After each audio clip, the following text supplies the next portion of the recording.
Hi everyone, and welcome back to my YouTube channel. First, click that subscribe button if you haven't already and give this video a big thumbs up.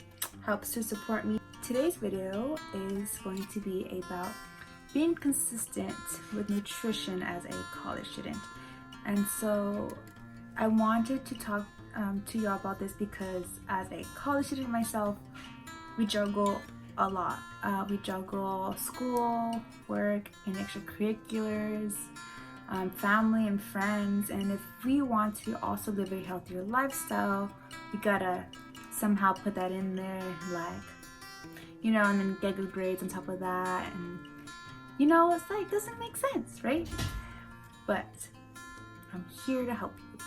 So I'm going to give you all 5 tips that I have learned and incorporated myself to help me kind of get my nutrition to be consistent.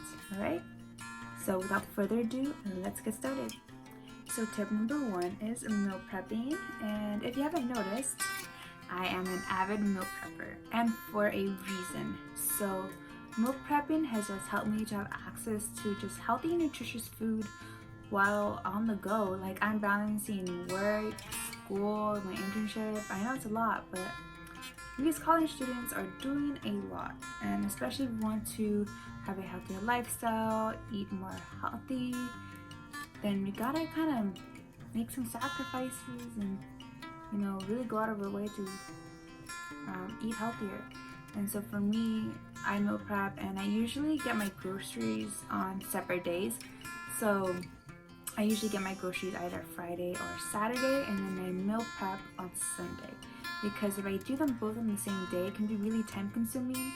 And when I'm meal prepping, I kind of just want to, just do it as fast as I can and then do whatever I gotta do. And then not only does it help me stay healthy, I guess, or have access to nutritious food, but it helps me save money.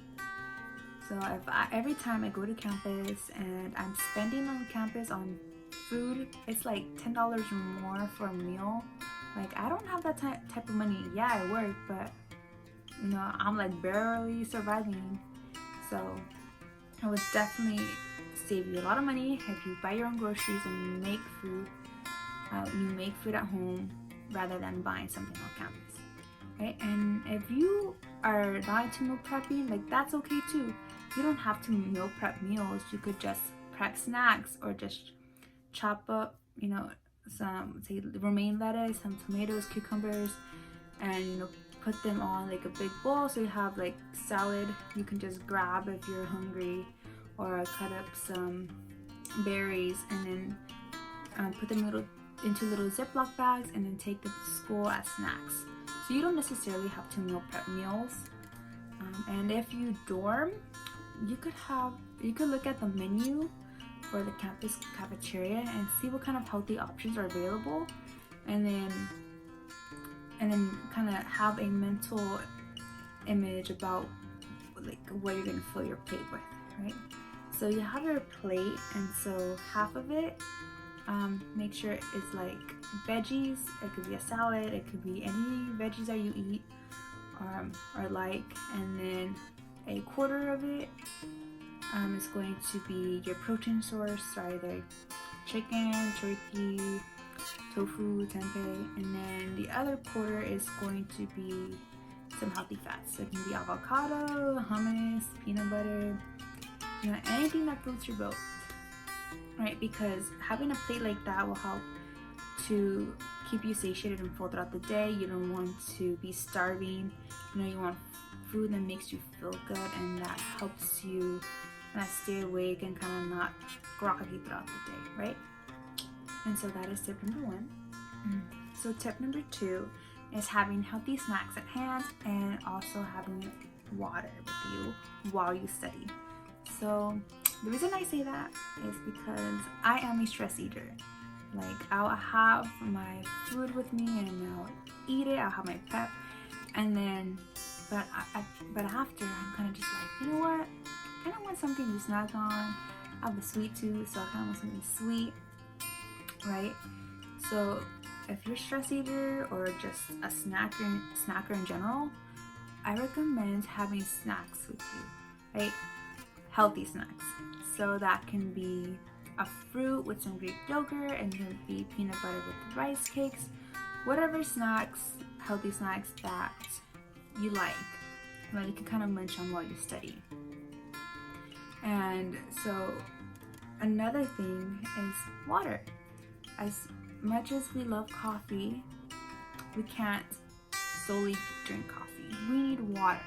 Water is an essential nutrient and our body needs it to do so many wonderful things in our body, right? And so I have water.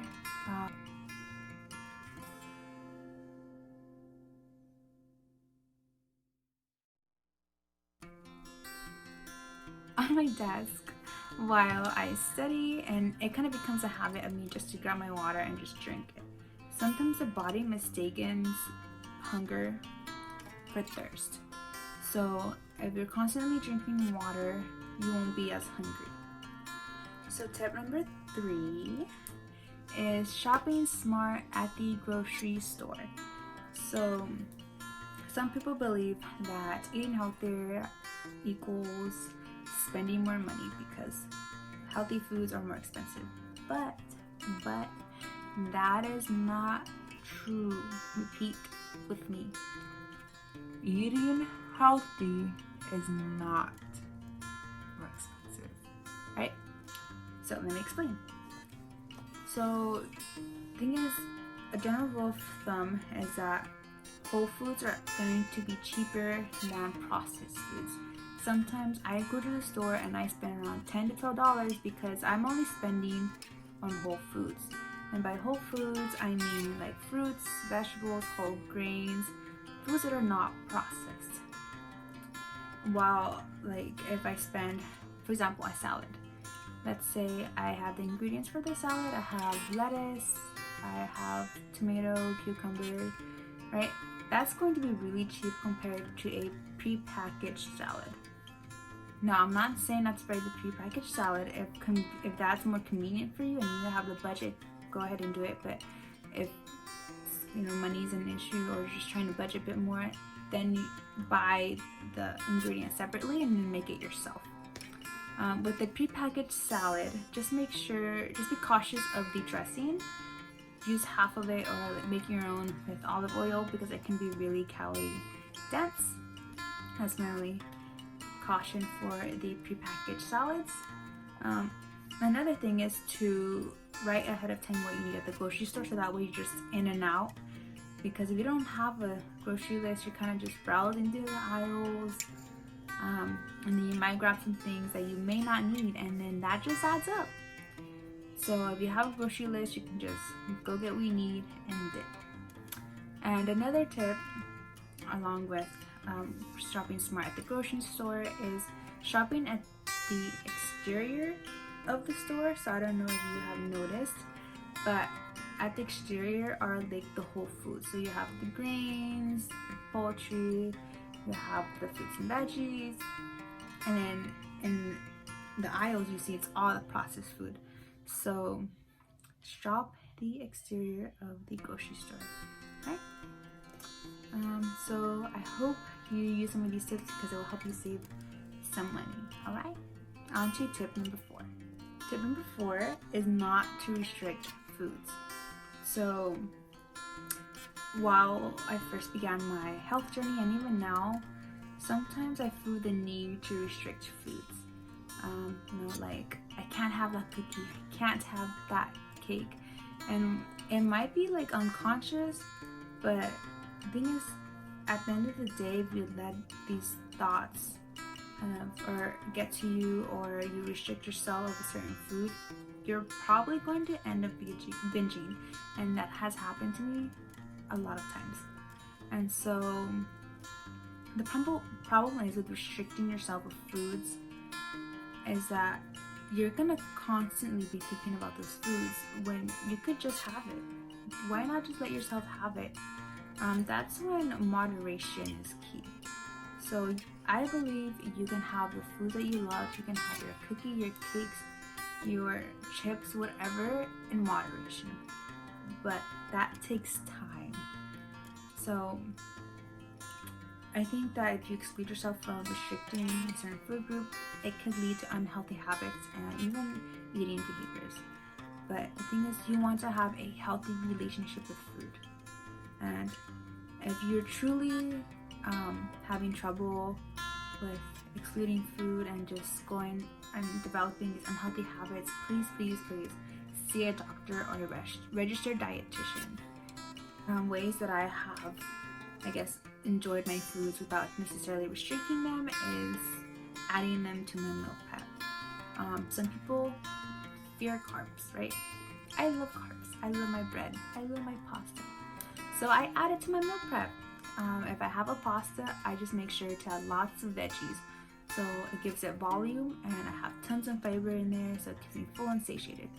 And also the type of carb I pay attention to as well. So I usually use whole grain carb sources.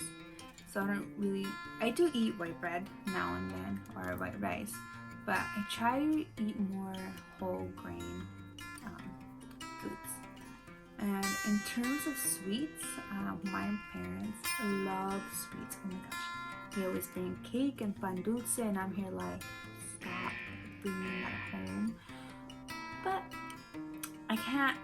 They won't listen. I can't do anything about it. So what I do is that if I want a pan dulce, I'll have a pan dulce. But I'll have, let's say I have my lunch, right? And then the pan dulce is like right in front of me. And I'm like, dang, that looks good, right? I'll have half of it. And depending on how long we have pan dulce for, usually like a week, then I'll have like half a pan dulce a day. Just because for me, that helps me to kind of curb those binging behavior, because if I don't, then I'll start thinking about it all the time. And sometimes I don't even want it because I'm like, I already had some, I already know how it tastes. I kind of don't want it. So that's the thing with restricting foods. And so try not to restrict foods. Have foods you enjoy occasionally, but it does take time. You may find yourself binging a lot in the beginning, but eventually you'll be okay. And if you need to, please get help. And so on to tip number 5. So tip number 5 is think about how foods make you feel. So food is energy. It fuels your body, right? If you eat before you work out, it fuels you in your workout. If you're studying, it gives you energy and makes you more awake while you study, right? So that's why I prep foods not only that I enjoy, but that just makes me just feel good. Because let's say I have like hamburger and fries and pizza, I love them, but I know after, my body's like, what are you doing? Stop.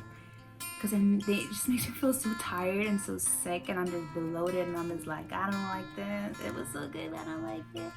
So that kind of keeps me on track, because I hate feeling that way. While it was good in the moment, after I'm like, dang it. I felt like crap, right? So, still enjoy those foods, enjoy them occasionally, but at the end of the day, I focus on what my body needs and how it feels. I know if I eat a whole, say, grain pasta with lots of veggies and a really good lean protein source, my body's gonna be good. It gives me so much energy, right? Well, I eat something more processed, my body's gonna be like, no, let's take a nap. And I'm like, but I have to study. And my body's like, no, you ate too much. You're in a food coma. So listen to your body and eat foods that make you feel good. Occasionally eat foods, that let's say are more processed or that you love. Just make sure to get back on track. Because in the long run, that's going to make a difference. So I really hope you all enjoyed this video. Please don't forget to subscribe and give this video a thumbs up. I hope you grab some tips that you're going to use and share them with people that you think may benefit from it as well. Eating healthy or just having your nutrition on point in college can be hard, especially, at least for me, because I live at home, I have my family, and they don't eat the same way that I do. You know, they bring home all the hamburgers, all the cake, all like the sweets, and I'm just like, but it's okay because that's just life. It's not gonna be perfect. You're gonna get off a track, but it's important to develop these habits and getting back on track. Not to have feelings of guilt or feelings of shame, because at the end of the day, it is a healthy lifestyle you carry with you your entire life, and that will affect your health in the long run. So yeah, thank you so much for watching, and I will see you on the next video.